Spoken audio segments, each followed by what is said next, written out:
अशी कशी गांड्याची फाटत चालली जाऊ दे, दुसऱ्यांनी फाडून टाकले त्याची. नाही बंद बंद केली. पडली. लवड्या थांबवली का? चालू आहे पण थांबवली गाडी का? चालव हा. चालव मग. तू बोलला एक्सलेट नको करू आता. मग क्लच दाबायचं ना तेव्हा.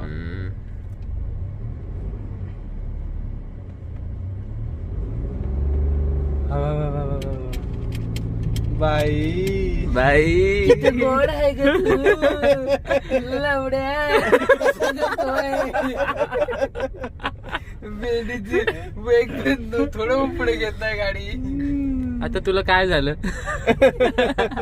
तुला काय झालं? ब्रेक मारताना काय करू मला सांग फक्त. इकडे घेऊ का? घुसव बे. घे घे घे घाण मार ब्रेक मारता सोड